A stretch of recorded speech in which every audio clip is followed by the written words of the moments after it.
नमस्कार दोस्तों, आप सभी का हमारे चैनल पर स्वागत है। अच्छे और सुखी जीवन के लिए ज़रूरी है कि कुछ नियमों का पालन किया जाए। शास्त्रों के अनुसार बताए गए नियमों का पालन करने वाले व्यक्ति को जीवन में कभी भी किसी प्रकार की परेशानी का सामना नहीं करना पड़ता है। स्त्री हो या पुरुष, कुछ बातों का ध्यान दोनों को ही समान रूप से रखना चाहिए, अन्यथा भविष्य में भयंकर परिणामों का सामना करना पड़ता है। मृत्यु एक अटल सत्य है और यह शरीर नश्वर है। देह एक दिन अवश्य खत्म हो जानी है, यह पूर्व निश्चित है। आमतौर पर यही माना जाता है कि देह निष्क्रिय होती है तभी इंसान की मृत्यु होती है, लेकिन कोई भी इंसान देह के निष्क्रिय हो जाने मात्र से नहीं मरता। कई बार जीवित रहते हुए व्यक्ति भी मृत माना जाता है। आज हम ऐसे ही 14 अवगुणों या दुर्गुणों के बारे में बात करेंगे जो अंगद ने रावण को बताए थे। और आज भी यदि किसी व्यक्ति में इन 14 दुर्गुणों में से एक भी दुर्गुण आ जाता है तो वह मृतक के समान माना जाता है। आज हम जानेंगे कि कौन कौन सी बुरी आदतें, काम और बातें व्यक्ति को जीते जी मृत समान बना देती है। गोस्वामी तुलसीदास द्वारा रचित श्री रामचरितमानस के लंका कांड में एक प्रसंग आता है जब लंका दरबार में रावण और अंगद के बीच संवाद होता है। इस संवाद में अंगद ने रावण को बताया है कि कौन कौन से 14 दुर्गुण या कमियां आने पर व्यक्ति जीते जी मृतक के समान हो जाता है। सबसे पहली कमी है कामवश। जो व्यक्ति अत्यंत भोगी होता है, काम वासना में लिप्त रहता है, जो संसार के भोगों में उलझा हुआ होता है, वह मृतक के समान है।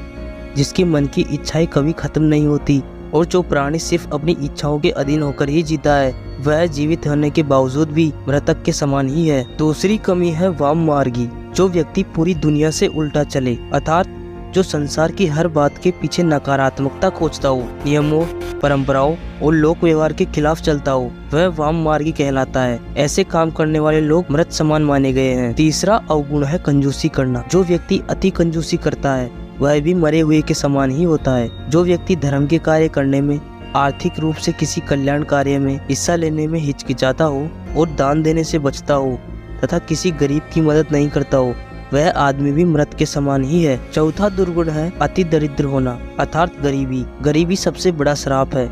जो व्यक्ति धन, आत्मविश्वास, सम्मान और साहस से हीन हो, वह भी मृत ही है। अत्यंत दरिद्र भी मरा हुआ है, क्योंकि वह तो पहले से ही मरा हुआ होता है। बल्कि गरीब व्यक्ति की मदद करनी चाहिए, दरिद्र व्यक्ति को दुत्कारना नहीं चाहिए। इसलिए गरीबी को सबसे बड़ा श्राप माना गया है। पांचवी कमी है अत्यंत मूर्ख होना या कम बुद्धि का होना।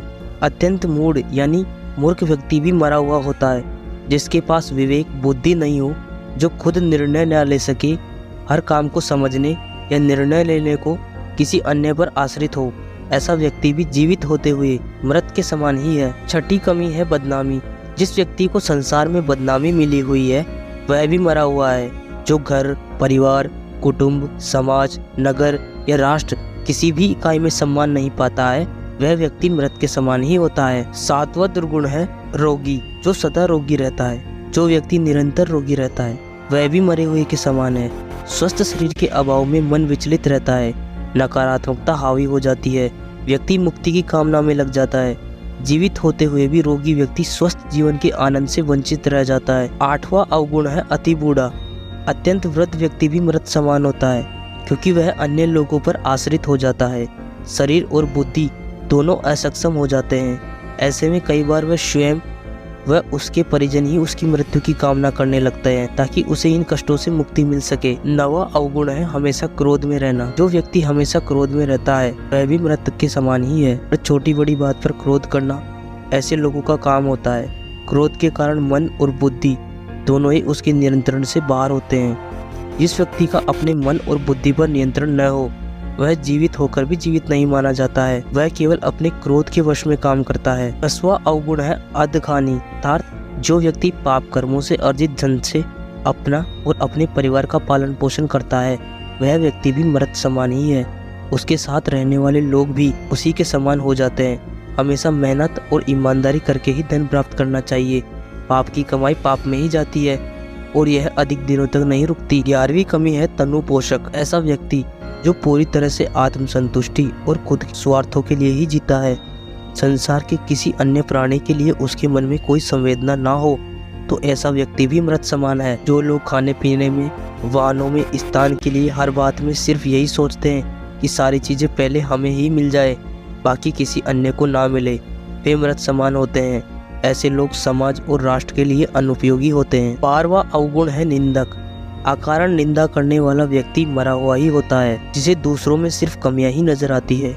जो व्यक्ति किसी के अच्छे काम की भी आलोचना करने से नहीं चूकता, ऐसा व्यक्ति जो किसी के पास भी बैठे तो सिर्फ किसी न किसी की बुराई ही करे, वह इंसान मृत समान ही होता है। 13वीं कमी है विष्णु विमुख, अर्थात जो व्यक्ति परमात्मा का विरोधी है वह भी मृत समान है।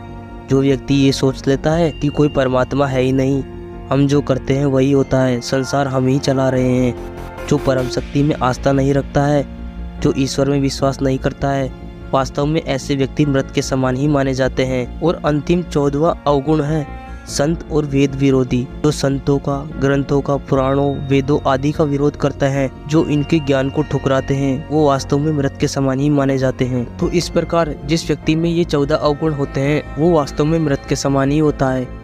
इसलिए हमें इन अवगुणों से बचना चाहिए और परमात्मा में विश्वास रखना चाहिए। जितना हो सके हमें दूसरों की मदद करनी चाहिए और किसी को बेवजह परेशान नहीं करना चाहिए और आगे बढ़ते रहना चाहिए। ईश्वर सबकी मनोकामना सुनता है।